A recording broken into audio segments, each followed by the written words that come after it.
Bonsoir. Bonsoir Stéphane Bern et bonsoir à tous. Soyez les bienvenus dans ce best-of de la semaine. Vous avez loupé peut-être quelques intervenants ou quelques éditions ces derniers jours. Eh bien voici une séance de rattrapage.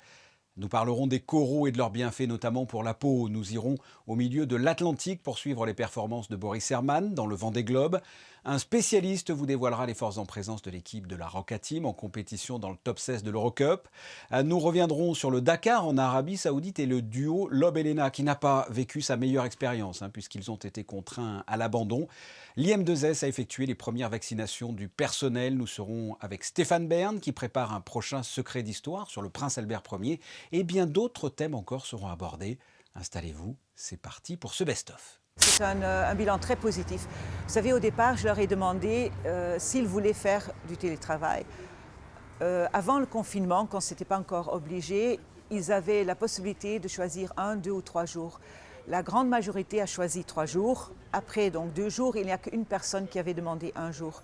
Il y a toujours eu un débat autour de l'accroissement ou non de la productivité d'un salarié en télétravail. Qu'avez-vous constaté de votre côté ? De mon côté, je peux dire que je n'ai pas de soucis, sincèrement. On fait un daily, comme on appelle ça. Donc tous les jours, on fait une réunion le matin avec les employés pour savoir où ils en sont. Ils ont des choses à faire précis. C'est mesurable aussi chez nous. À partir de là, sincèrement, il n'y a pas de problème. Nous avons eu la possibilité d'intégrer le Centre scientifique de Monaco en 2014 pour travailler sur une thématique au sein du nouveau département de biologie médicale.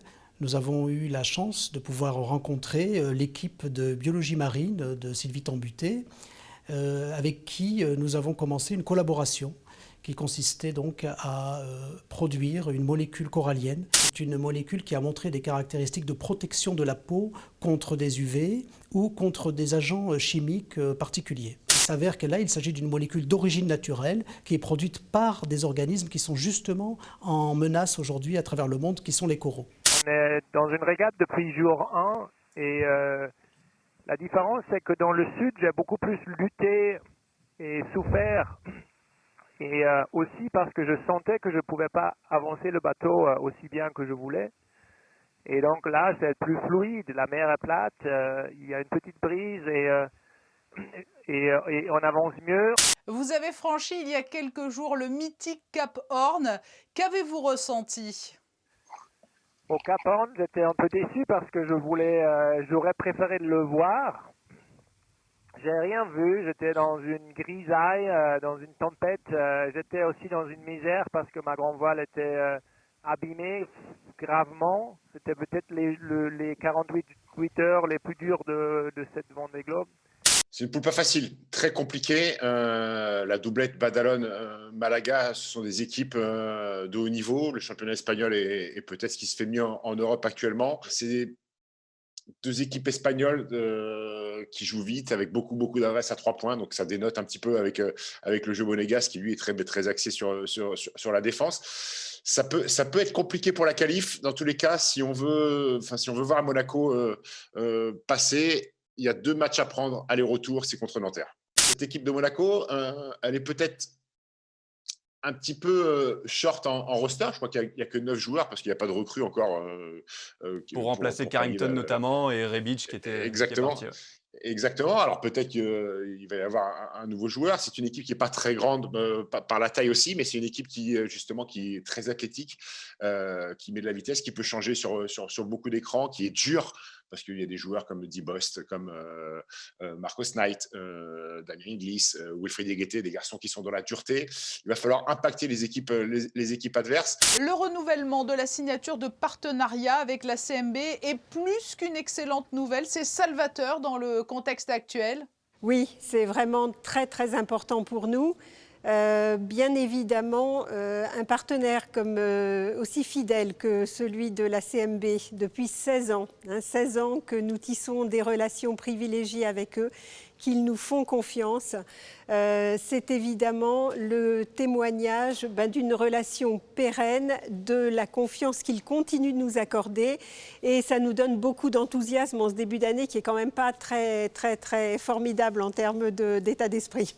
On reste très optimiste. C'est la note que je veux donner en ce début d'année, que j'ai donnée à l'ensemble des équipes, d'ailleurs dans une réunion qu'on a faite hier. C'est que nous nous donnons tous les moyens de pouvoir ouvrir, de faire des événements merveilleux, de qualité, d'envergure, à l'échelle internationale. Ça s'enchaîne, ça veut pas, quoi. On avait pas mal commencé le rallye, on se disait ouais, le rallye est encore long, mais au fur et à mesure des jours où on avançait, c'était de pire en pire. Et on a enchaîné soucis mécaniques, et problèmes techniques, et petites erreurs de navigation, et on a plongé au fur et à mesure dans les profondeurs du classement, et on a presque eu le record de crevaison. Tous les jours, c'était pas évident. La seule assistance qu'on avait, c'était un camion derrière nous qui devait nous amener des pièces, mais la condition, c'était que lui aussi fasse tout ça spécial. Mais le camion, lui aussi, est tombé en panne, il s'est ensablé et il n'a jamais pu nous rejoindre. Donc, on avait déjà eu des gros soucis mécaniques pendant la journée où on a perdu un moyeu de roue. On a dû réparer nous-mêmes, changer un cardan.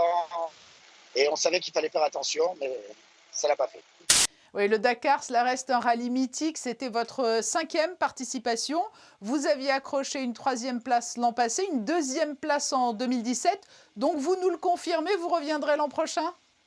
Je vous le confirme, on sera là l'année prochaine et mieux armé. Et pourquoi pas essayer de jouer la gagne, parce qu'il faudra le gagner un jour quand même. J'aimerais être le premier monégasque à gagner un Dakar. On a commencé aujourd'hui la première campagne de vaccination de l'ensemble de nos collaborateurs, donc le personnel médical et également les chirurgiens et médecins qui pratiquent leur art à l'Institut. Alors aujourd'hui, au niveau du taux de réponse favorable et de volontariat, on est à peu près à un peu plus de 53%, ce qui est assez encourageant pour cette première vague et ce lancement de la campagne de vaccination. On verra maintenant un petit peu comment vont réagir les autres collaborateurs qui vont sûrement discuter avec ceux qui se sont fait vacciner. Les personnes qui voulaient voir leur famille pour les fêtes, qui ont préféré toutes se tester au préalable. Donc il y a eu beaucoup plus de demandes avant les fêtes, il y a eu un pic très net. Puis il y a eu les jeunes qui revenaient de l'étranger, qui ont voulu se faire tester également. Quelques-uns qui souhaitaient partir en voyage. Donc il y a eu une grosse demande de ces tests. Je pense qu'à Monaco, la population est globalement plutôt prête à se faire vacciner. Mais c'est vrai qu'elle est inquiète, elle a vu ces vaccins qui se sont développés rapidement et elle vient très très souvent voir son pharmacien, lui demander ce qu'il en pense, lui demander s'il va le faire pour lui. Si vous souhaitez mon avis, moi je suis extrêmement favorable à la vaccination. Oui, on a réagi très vite un petit peu sur tous les fronts. On a essayé de s'adapter toujours aux demandes de nos résidents, de notre population, et on a réussi à fonctionner à peu près normalement. Pour les habitants, évidemment, vous parlez de la livraison à domicile du marché, puisqu'on a augmenté largement les livraisons. On les a triplées ou quadruplées pendant ce confinement. On va célébrer en 2022 le centenaire d'Albert Ier. Tout un comité s'est d'ailleurs mis en place et on voit les premières célébrations. Et Secret d'Histoire, qui est quand même une émission phare sur le service public français autour de l'histoire, ne pouvait pas échapper à cet anniversaire. Le prince navigateur, océanographe, et puis son épouse, Alice de Monaco. Donc oui, ça va être une émission très riche, très variée. Et vous avez déjà en tête le scénario de ce Secret d'Histoire, ce que l'on va pouvoir y découvrir ? Écoutez, si l'émission s'appelle Secret d'Histoire, c'est qu'on garde encore quelques secrets. Et donc, je ne peux pas vous révéler à ce jour tous les scénarios. Voilà ce qu'il ne fallait pas louper cette semaine. Et qu'en est-il des réseaux sociaux ? Qu'est-ce qui vous a fait rire ou pas sur Facebook, Instagram, Twitter et autres ? Un conseil, ne loupez pas le chien qui urine en faisant le poirier. C'est énorme. Voici votre best-of des réseaux sociaux.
Cette dernière séquence le prouve, peu importe l'âge, c'est dans la tête que l'on est jeune.